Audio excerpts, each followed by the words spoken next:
Hello my dear families, welcome back to our channel அறுசுவை அமிர்தம்.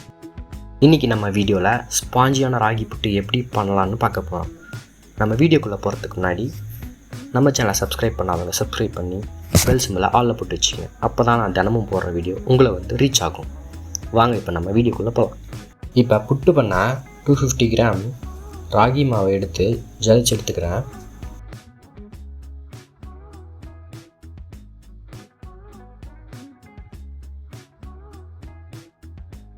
ஜலிச்சு வச்சுருக்கிற ராகி மாவில் நம்ம வாட்டரை கொஞ்சம் ஹீட் பண்ணி வார்ம் வாட்டரை எடுத்து வச்சுருக்கேன். அதில் சால்ட் கொஞ்சம் ஆட் பண்ணி லைட்டாக கரிக்கிற மாதிரி வாட்டர் மிக்ஸ் பண்ணி வச்சுக்கிறேன். இந்த மாவில் கொஞ்சம் கொஞ்சமாக இந்த சால்ட் மிக்சரை தெளித்து மிக்ஸ் பண்ணிக்கிட்டு நம்ம தண்ணியை தெளித்து மிக்ஸ் பண்ண மாவோட கலர் கொஞ்சம் கொஞ்சமாக டார்க் கலராக சேஞ்ச் ஆகும்.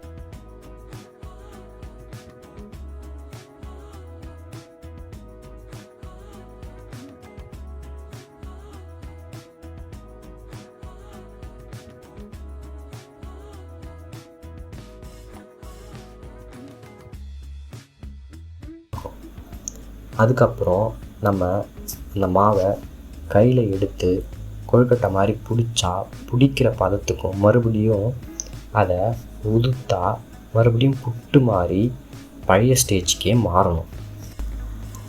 இப்போ அந்த பதத்தில் நம்மளுக்கு வந்துருச்சு. இப்போ இதை ஜலிக்கணும். கட்டியாக இருக்கும், அந்த கட்டிலாம் போகிற அளவுக்கு ஜலிச்சுக்கலாம்.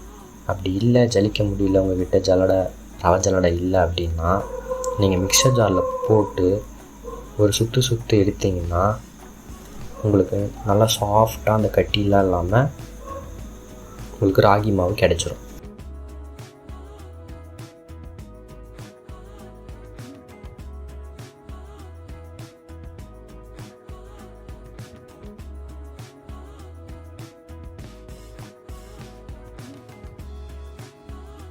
நான் ஆல்ரெடி இட்லி பாத்திரத்தில் வாட்டர் ஊற்றி அது நல்லா கொதிச்சிட்ருக்கு.